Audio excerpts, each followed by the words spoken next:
ఇప్పుడు ఇళ్లలో నుంచి స్టార్ హోటల్ కు మారింది మకాం. స్టార్ హోటల్లో విజయసాయి రెడ్డి వాళ్ళు ఏంటంటే తన నోటి నుంచి జగన్మోహన్ రెడ్డికి అందిని అని చెప్పకుండా వేరే వాళ్ళ చేత చెప్పించే పద్ధతి. నేను ఎప్పుడు ద్రోహం చేయలేదని చెప్పుకోవటం కోసం రేపు వైఎస్ అభిమానులు ఎదురు తిరుగుతారేమో జగన్మోహన్ రెడ్డి అభిమానులు అని చెప్పేసి అతను ఈ విధంగా చెప్తా ఉన్నాడు. కానీ అతనికి తెలుసు వాస్తవం. ఈ కేసులో జగన్మోహన్ రెడ్డి అనేవాడు చక్రబంధంలో ఇరుక్కున్నాడు సార్. ఎటువంటి పరిస్థితుల్లో కూడా అతను బయటపడలేడు. దానికి సంబంధించి మా పార్లమెంటరీ పార్టీ నాయకుడు శ్రీకృష్ణదేవరాయలు గారు పార్లమెంట్ లో ప్రశ్నించి దీనికి 18,000 కోట్లు ప్రభుత్వానికి నష్టం వచ్చింది. 4,000 దాన్ని అన్నిటి మీద కూడా ఈడీ కూడా విచారణ జరపాలని చెప్పి ఆయనకి రిప్రజెంటేషన్ ఇచ్చాడు.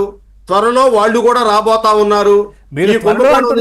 గ్రౌండ్ వర్క్ ఏదో జరుగుతా ఉంది. వాళ్ళు ఆ విధంగా రమ్మంటే వచ్చే వాళ్ళు కాదు, తెలుసుకుని ఆల్రెడీ ఏం జరిగిందనే గ్రౌండ్ వర్క్ అయితే నడుస్తూ ఉంటుంది అని చెప్తా ఉన్నారు చాలా మంది. నిజమేనా? అవును సార్, A to Z వాళ్ళు సేకరిస్తున్నారు. ఇంటెలిజెన్సీ ద్వారా వాళ్ళందరూ కూడా సేకరిస్తున్నారు. కానీ అఫీషియల్ గా ఈయన ఇచ్చాడు.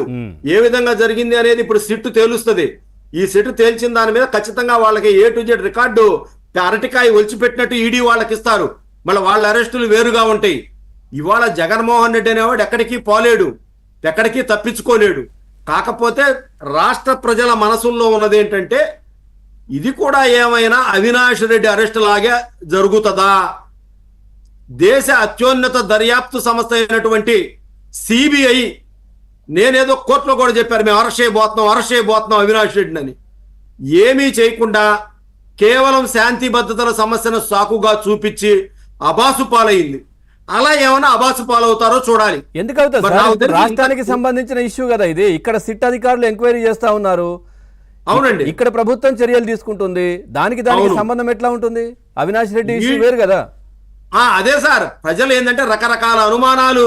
ఇవాళ చూస్తే వాళ్ళ ఒక పేపర్లో అదే వచ్చింది.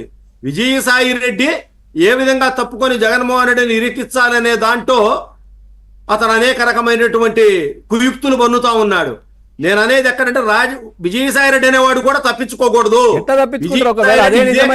అదే నిజమైపోయి ఆయనను కూడా అరెస్ట్ చేసి ఉంటే ఎవరిని ఇప్పుడు మీరు చెప్తున్నటువంటి వ్యక్తి జగన్మోహన్ రెడ్డికి సంబంధించిన ఎంక్వైరీ కావచ్చు, ఇవన్నీ జరిగితే కనుక ఆయన వదిలేడు కదా. ఖచ్చితంగా ఆయన కూడా చెప్తారు. ఇవాళ ప్రజల కోరిక ఏంటంటే అసలు ఈ విజయసాయి రెడ్డి అనేవాడు విశాఖ భూ కుంభకోణాల్లో కానివ్వండి అనేక రకమైనటువంటి కుంభకోణాల్లో ప్రథమ ముద్దాయి. ఇతను లిక్కర్ స్కామ్ అక్కడ ఎప్పుడైతే వాళ్ళ అల్లుడు శరత్ చంద్రారెడ్డి అరెస్ట్ అయ్యాడో తాడేపల్లి పోలీస్ స్టేషన్ లో నా ఫోను పోయిందని చెప్పి కంప్లైంట్ చేశాడు. అసలు ముందు అది విచారిస్తే ఇతను బండారం బయటపడుతుంది. ఆ ఫోన్ పోయిందా లేదా, ఫోన్ ఎక్కడుందా అనేది తెలిస్తే ఆటోమేటిక్ గా ఇతను నోటోరియస్ క్రిమినల్ సార్.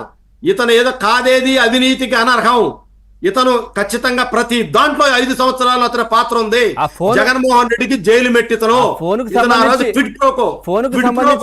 కూడా ఇతని దగ్గరే జరిగింది.